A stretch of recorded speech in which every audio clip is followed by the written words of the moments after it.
अस्सलामुअलैकुम, GTV news के साथ मैं हूं फाइका मौज़म और मैं हूं जवेरिया अली। सबसे पहले अपडेट करेंगे आपको कि सिंध हाई कोर्ट ने मुल्क भर में टिकटॉक पर पाबंदी आयद कर दी है। अदालत ने PTA को फौरी तौर पर टिकटॉक एप्लीकेशन मुअत्तल करने का हुक्म देते हुए 8 जुलाई को फरीकैन से जवाब तलब कर लिया। अपडेट कर रहे हैं आपको, सिंध हाई कोर्ट ने मुल्क भर में टिकटॉक पर पाबंदी आयद कर दी है। अदालत ने PTA को फौरी तौर पर टिकटॉक एप्लीकेशन मुअत्तल करने का हुक्म देते हुए 8 जुलाई तक फरीकैन से जवाब तलब कर लिया है। सिंध हाई कोर्ट ने मुल्क भर में टिकटॉक पर पाबंदी आयद कर दी है। PTA को फौरी तौर पर टिकटॉक एप्लीकेशन मुअत्तल करने का हुक्म दे दिया गया है। सिंध हाई कोर्ट ने अटॉर्नी जनरल पाकिस्तान को नोटिस जारी कर दिए। सिंध हाई कोर्ट ने 8 जुलाई तक फरीकैन से जवाब तलब कर लिया। अपडेट करें आपको सिंध हाई कोर्ट के इस फैसले के हवाले से जिन्होंने मुल्क भर में टिकटॉक पर पाबंदी आयद कर दी है। टिकटॉक एक काफ़ी मारूफ एप्लीकेशन है और हर खास आम में काफ़ी मकबूल है, हर लोग ही इस्तेमाल करते रहते हैं इसको। इससे पहले भी काफ़ी इसके ऊपर मुतनाज़ा से मवाद नशर होने की वजह से अदालत ने पहले भी एक्शन लिया था और टिकटॉक पे पहले भी पाबंदी लगाई गई थी, लेकिन लोगों के इसरार पर दोबारा से इसको खोल दिया गया था। लेकिन एक बार फिर सिंध हाई कोर्ट की जानिब से अब यह फैसला आया है कि मुल्क भर में ही टिकटॉक पर पाबंदी आयद कर दी गई है और अदालत ने PTA को इस बार फौरी तौर पर टिकटॉक एप्लीकेशन मुअत्तल करने का हुक्म भी दिया है और 8 जुलाई तक फरीकैन से जवाब भी तलब कर लिया है। साथ साथ हम ये भी आपको बताएं कि सिंध हाई कोर्ट ने इस हवाले से अटॉर्नी जनरल पाकिस्तान को नोटिस भी जारी कर दिए हैं। सिंध हाई कोर्ट की जानिब से एक बड़ा फैसला आया है जिसमें टिकटॉक एप्लीकेशन पर पाबंदी आयद कर दी गई है। अदालत ने PTA को भी फौरी तौर पर टिकटॉक एप्लीकेशन मुअत्तल करने का हुक्म देते हुए 8 जुलाई तक फरीकैन से जवाब तलब कर लिया है। टिकटॉक बंद करने से मुतालिक दरखास्त पर समाअत हुई। सिंध हाई कोर्ट ने मुल्क भर में टिकटॉक पर पाबंदी आयद कर दी है। सिंध हाई कोर्ट ने अटॉर्नी जनरल पाकिस्तान को नोटिस जारी कर दिए। अदालत ने 8 जुलाई तक फरीकैन से जवाब तलब कर लिया। पेशावर हाई कोर्ट ने भी पहले टिकटॉक पर पाबंदी आयद की थी। टिकटॉक पर गैर इखलाकी और गैर इस्लामी मवाद रखा जा रहा है। हमने PTA में शिकायत दी मगर उस पर कुछ अमल नहीं हुआ, ऐसा कहना है वकील दरखास्त गुजार का। अपडेट कर रहे हैं आपको कि सिंध हाई कोर्ट ने मुल्क भर में टिकटॉक पर पाबंदी आयद कर दी है। अदालत ने PTA को फौरी तौर पर टिकटॉक एप्लीकेशन मुअत्तल करने का हुक्म देते हुए 8 जुलाई तक फरीकैन से जवाब तलब कर लिया है। अपडेट कर रहे हैं, सिंध हाई कोर्ट ने मुल्क भर में टिकटॉक पर पाबंदी आयद कर दी है। PTA को फौरी तौर पर टिकटॉक एप्लीकेशन मुअत्तल करने का हुक्म दे दिया गया है। सिंध असेंबली एक बार फिर अखाड़ा बन गई। हिज़्ब इख्तिलाफ के रहनुमा ऐवान में लोहे की चारपाई उठा लाए। PTI अरकान ने चारपाई को सिंध में जमहूरियत का जनाजा करार दे दिया। स्पीकर आगा सिराज दुरानी का चारपाई बाहर निकालने का हुक्म। हिज़्ब इख्तिलाफ के रहनुमा और असेंबली के मुहाफिजों में धक्कम पेल भी हुई। चारपाई अंदर लाने पर सिंध असेंबली कई मिनटों तक अखाड़े के मनाजिर पेश करती रही।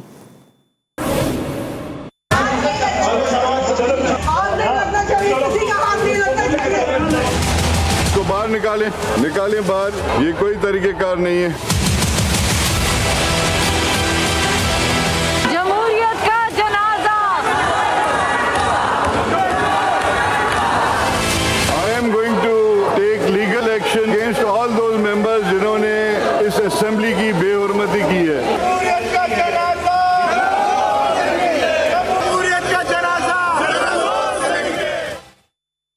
तर्जुमान सिंध हुकूमत मुर्तज़ा वहाब का कहना है कि आज सिंध असेंबली में कंटेनर वाली सियासत करने की कोशिश की गई। इससे पहले कभी नहीं देखा कि कोई शख्स ऐवान में इस तरह चारपाई ले आया हो। उनके पास कारकर्दगी बताने के लिए कुछ नहीं, इसलिए इल्ज़ाम तराशी करते हैं। उन्होंने कहा कि वफाकी हुकूमत दावे कुछ करती है, काम कुछ और ही कर जाती है। सहाफ़ियों से मुतालिक बिल को सिंध असेंबली ने मंजूर किया। PTI के गवर्नर ने एतराज़ लगाकर वापस भेज दिया।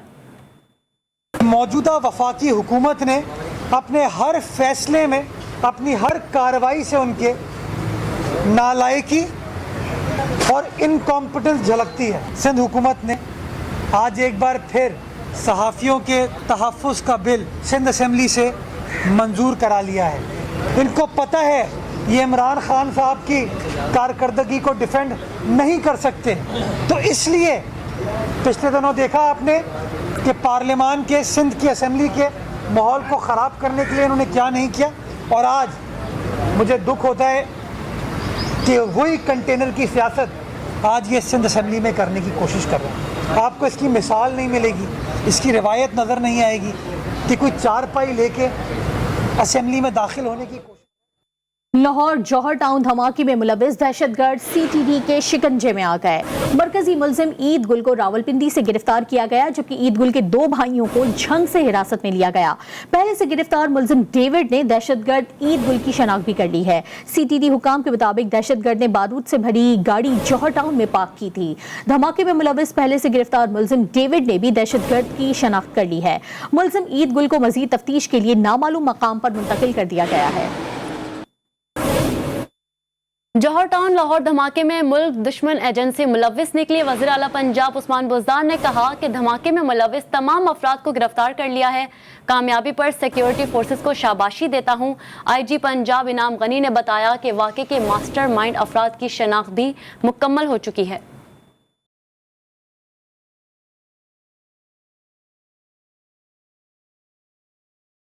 पंजाब हुकूमत ने इस वाक़े की तहकीकात के लिए फौरी तौर पर तहकीकाती टीम कायम की, जिसने सही अंदाज में तफ्तीश को आगे बढ़ाया। लेकिन मुझे ये बताते हुए इत्मीनान महसूस हो रहा है इस धमाके में मुलविस तमाम बैनुल-अक़वामी और मकामी किरदारों की शनाख्त की गई। दहशतगर्दों को इंतहाई पेशा वराना महारत से गिरफ्तार किया गया है और ये पंजाब हुकूमत की बड़ी कामयाबी है, जिस पर मैं पंजाब पुलिस, कानून नाफिज करने वाले इदारे, CTD और तमाम एजेंसीज को शाबाश देता हूँ और मुबारकबाद देता हूँ।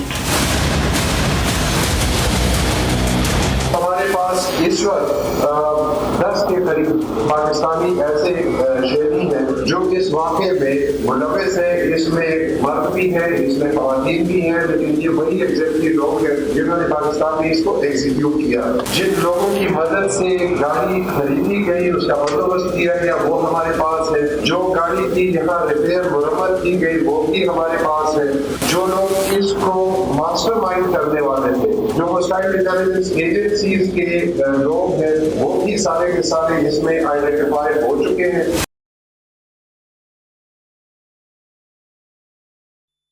खबर है लोधरा से, जहां माल बरदार गाड़ी की 3 बोगियां पटरी से उतर गईं। कुतुबपुर में रेलवे स्टेशन के करीब लाहौर से कराची आने वाली माल बरदार गाड़ी जहानिया के करीब हादसे का शिकार होते बाल बाल बच गई, जिसके सबब खानेवाल लोधरा सेक्शन पर रेलवे ट्रैफिक मुअत्तल हो गया। माल बरदार गाड़ी के ड्राइवर ने इमरजेंसी ब्रेक लगाए, जिसके बायस गाड़ी के 3 डब्बे पटरी से उतर गए। आगे बढ़े, आपको बताएं सिंध के शहरियों के लिए एक और बुरी खबर। सूई सदर ने सिंध भर में गैस की बंदिश में तोसी कर दी। मंगल 29 जून को खुलने वाले CNG स्टेशन गैर मुअय्यना मुद्दत तक बंद रहेंगे। सूई सदर्न गैस कंपनी की जानिब से जारी एलामिया के मुताबिक सिंध भर में CNG स्टेशन बंद रहेंगे। फैसला SSDC को जारी गैस की किल्लत के बायस किया गया। वाज़ेह रहे कि सिंध में CNG स्टेशन 22 जून से बंद हैं।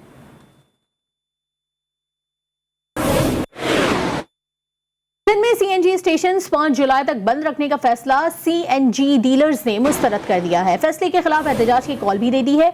CNG डीलर्स का कहना है कि CNG की मुसलसल बंदिश के बायस कारोबार तबाह हो चुका है। CNG को RLNG पर मुंतकिल करने के बावजूद गैस ना मिलना हुकूमती नाअहली है। गैस फराहम ना की गई तो SSGC हेड ऑफिस और गवर्नर हाउस के बाहर एहतजाज करेंगे। कराची में CNG की बंदिश रिक्शा ड्राइवर्स के लिए अजाब बन गई और रिक्शा ड्राइवर्स ने मायूसी का इजहार करते हुए कहा कि आमदनी इतनी होती नहीं कि पेट्रोल पर रिक्शा चलाएं। उन्होंने मजीद क्या कहा, आइए आपको भी सुनवाते हैं। CNG तो बंद है, परेशानी तो बहुत बड़ी है, लेकिन अभी क्या करें, मजबूरी है। वहाँ गाँव तकरीबन 1819 किलोमीटर रास्ता छोड़ मार के इधर आए हैं, मजदूरी के लिए आए हैं। CNG बंद है, बहुत मसले मसाइल हैं, कहाँ जाएं, बहुत परेशानी है। पेट्रोल इतना महंगा है और भी अखराजात हैं, सवारी पैसे नहीं देती। खुलनी तो चाहिए, अगर अभी नहीं खोलते तो गवर्नमेंट का साथ आदमी क्या कर सकता है। परेशानी लोगों को हो रही है कि भाई CNG जब नहीं हो तो CNG वालों को परेशानी हो रही है कि भाई CNG नहीं है, क्या करें। पेट्रोल पे गाड़ी करते हैं, उनकी गाड़ी ख़राब हो जाती है, किसी टाइम गाड़ी चलती है, किसी टाइम नहीं चलती। और बल्दिया उस्मा कराची की लग्जरी गाड़ियों पर साबिक वजीर और रिटायर्ड मुलाजमीन का कब्जा है। साबिक वजीर बल्दिया जाम खान शोरो 5 साल से बल्दिया उस्मा की गाड़ियों को इस्तेमाल कर रहे हैं और सिर्फ वजीर ही नहीं, कई गाड़ियां कई अहम शख्सियात के पास भी हैं। तफसीलात के लिए बात करते हैं रिजवान अहद खान से। रिजवान, बताइएगा।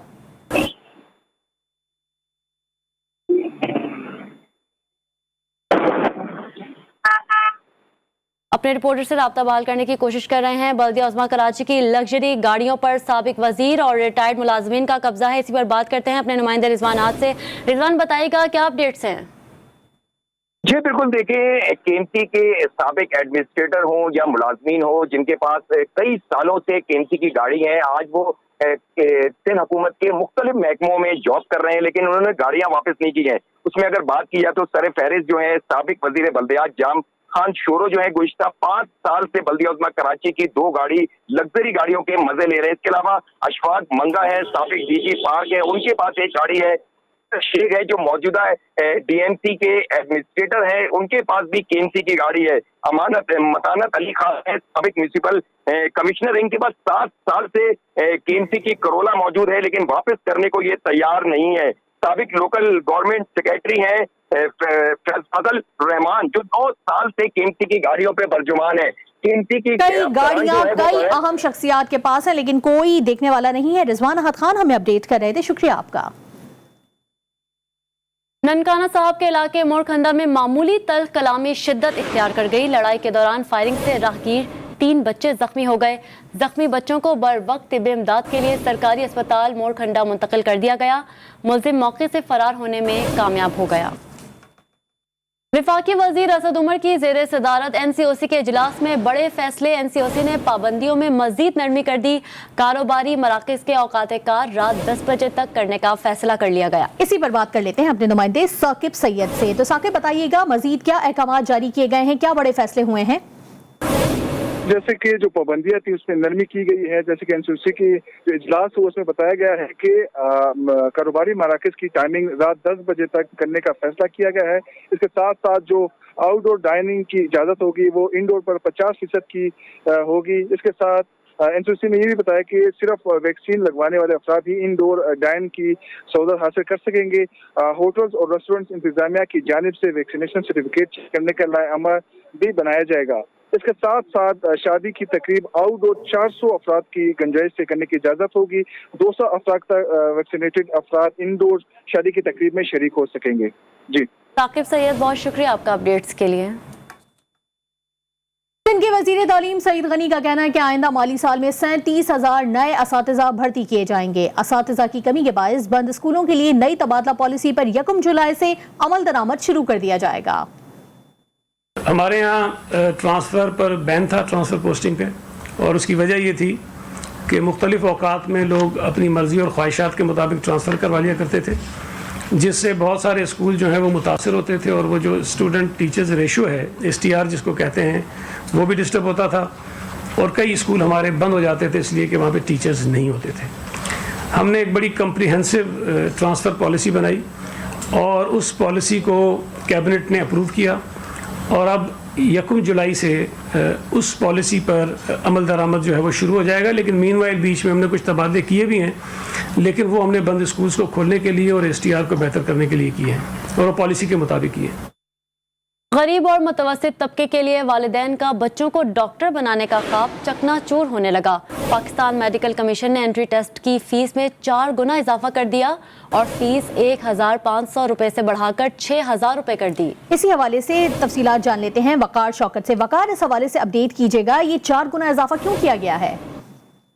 बिल्कुल, डॉक्टर बनने की ख्वाहिश जो है वो तालिब इल्मों के लिए बुरी खबर है कि पाकिस्तान मेडिकल कमीशन की जानिब से जो है वो तालिब इल्मों की फीस बढ़ाने के लिए जो बड़ा फैसला किया गया है। गरीब वालिदैन के बच्चों को डॉक्टर बनाने का ख्वाब इसे चकनाचूर भी होगा। इसके साथ ये भी कहा जा रहा है कि पाकिस्तान मेडिकल कमीशन ने मेडिकल एंट्री टेस्ट की फीस में 4 गुना इजाफा किया है। मेडिकल एंट्री टेस्ट की फीस जो है वो 1500 से बढ़ाकर 6,000 कर दी गई है। इससे कबल यूनिवर्सिटी ऑफ हेल्थ साइंसेज के ज़ेरे तमाम होने वाले टेस्ट की फीस 500 जबकि गुज़श्ता साल 1500 थी। इसी तरह 1,75,000 बच्चे मेडिकल एंट्री टेस्ट में हिस्सा ले रहे थे, जबकि पाकिस्तान मेडिकल कमीशन ने मजमूई तौर पर 1,50 करोड़ रुपए कमाए हैं। जी सही वकार शौकत, बहुत शुक्रिया आपका। खेलों की दुनिया से खबर है कि T20 वर्ल्ड कप भारत से मुत्तहदा अरब अमारात मुंतकली की तस्दीक BCCI ने कर दी है। भारतीय मीडिया के मुताबिक कोरोना के बायस मेगा इवेंट भारत में नहीं हो सकता। ICC T20 वर्ल्ड कप की मुंतकली से मुतालिक जल्द ऐलान करेगा। इंटरनेशनल क्रिकेट काउंसिल की जानिब से आज बाकायदा ऐलान मुतवक्के है। कौमी क्रिकेट टीम ने दौरा इंग्लैंड के दौरान डर्बी में ट्रेनिंग सेशन का आगाज कर दिया। बारिश के बायस शाहीनों ने ग्राउंड की बजाय इंडोर नेट सेशन में हिस्सा लिया। कौमी स्क्वाड 4 मुख्तलिफ ग्रुप्स में बैटिंग, बॉलिंग, फील्डिंग और फिजिकल ट्रेनिंग कर रहा है। पाकिस्तान क्रिकेट टीम के लेग स्पिनर शादाब खान ने डर्बी में ट्रेनिंग सेशन के बाद कहा है कि दौरा इंग्लैंड के लिए बहुत पुरजोश है। जल्द ही कंडीशन से हम आहंगी की कोशिश कर रहे हैं।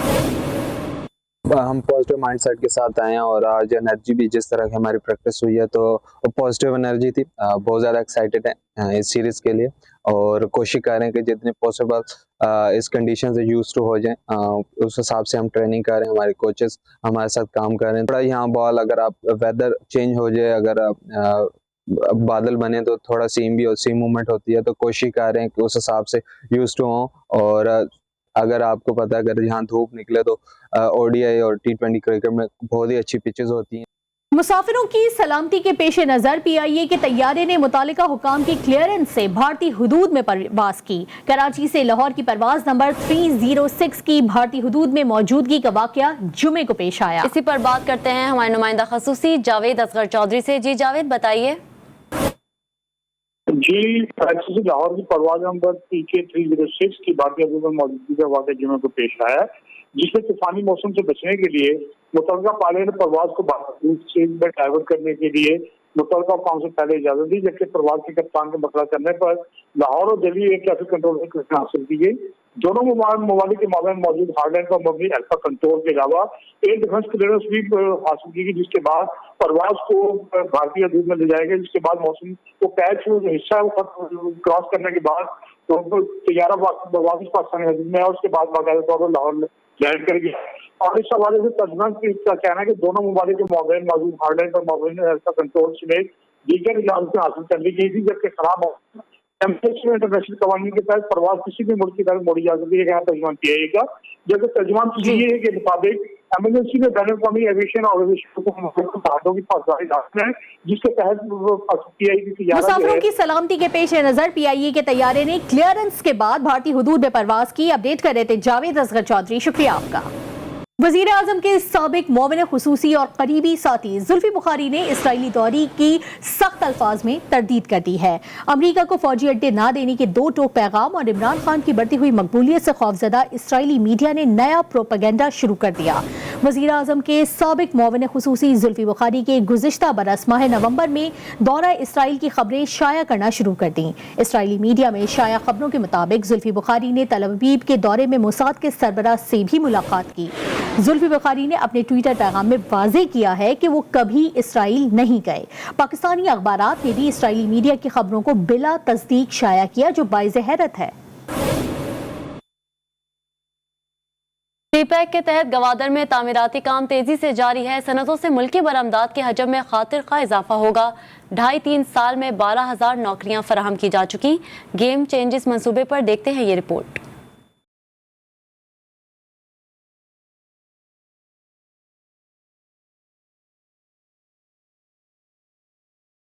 सीपैक के तहत गवादर में तामीराती काम तेजी से जारी है, जहां सनतों से मुल्की बरामदात के हुजम में इजाफा होगा। सीपैक अथॉरिटी के मुताबिक गवादर पोर्ट पर 4 बर्थें तैयार की जा चुकी हैं और पोर्ट 2020 से ऑपरेशनल है, जिसे चाइना पोर्ट होल्डिंग कंपनी ने $300 मिलियन से मुकम्मल किया है। फ्री जोन फेज 1 भी तैयार किया जा चुका है, जहाँ सरमायाकारों की तादाद 46 हो गई है। गवादर फ्री जोन फेज 2 2200 एकड़ पर मुहित है, जिसका इफ्तिताह सितम्बर में किया जाएगा। मुकम्मल होने वाले फ्री जोन में 12 फैक्ट्रियां हैं, जिन्हें मुकम्मल कर लिया गया। फ्री जोन को मंसूबे के तहत 4 फेज में 2030 तक मुकम्मल किया जाएगा, जो मुल्क की माशी तरक्की में कलीदी किरदार अदा करेगा। ईस्ट बे एक्सप्रेसवे की तामीर गवादर बंदरगाह के लिए पेशरफ्त साबित होगी। सीपैक हुकाम का कहना है कि 3 साल के दौरान गवादर में 12,000 नौकरियां फराहम की गयी। गवादर एयरपोर्ट पर भी काम तेजी से जारी है, जबकि गवादर सिटी का मास्टर प्लान मंजूर हो चुका है और अमल दरामद के मरहले में है। 6 साल बाद माइक्रोसॉफ्ट का पहला नया ऑपरेटिंग सिस्टम विंडोज 11 मुतारिफ करवा दिया गया। इस नए ऑपरेटिंग सिस्टम में ज्यादा तवज्जो विंडोज यूजर्स फेस को सादा बनाने, कारकर्दगी और मल्टीटास्किंग को बेहतर बनाने पर दी गई है। विंडोज 11 में नया स्टार्ट मेन्यू और अपडेटेड स्टार्ट बटन दिया गया है, जो दोनों ही टास्क बार के सेंटर में मौजूद है। नई विंडोज में अपडेटेड डार्क और लाइट मोड्स भी मौजूद हैं, जो मौजूदा विंडोज के मुकाबले बहुत ज्यादा बेहतर हैं। स्नैप ग्रुप लेआउट्स को भी विंडोज का हिस्सा बनाया गया है, जिसमें वो एप्स होती हैं जो आप स्टोर करते हैं। माइक्रोसॉफ्ट की जानिब से माइक्रोसॉफ्ट टीम्स को भी बराह रास्त विंडोज 11 का हिस्सा बना दिया गया है, जो टास्क बार में होगा, जिससे सार्फिन अपने दोस्तों, घर वालों या दफ्तरी साथियों को कॉल कर सकेंगे। विंडोज 11 आम सार्फिन को रवां साल के आखिर तक दस्तयाब होगी। न्यूज बुलेटिन से फिलहाल इतना ही। एक ब्रेक के बाद हाजिर होंगे हेडलाइंस के साथ। देखते रहिए GTV न्यूज।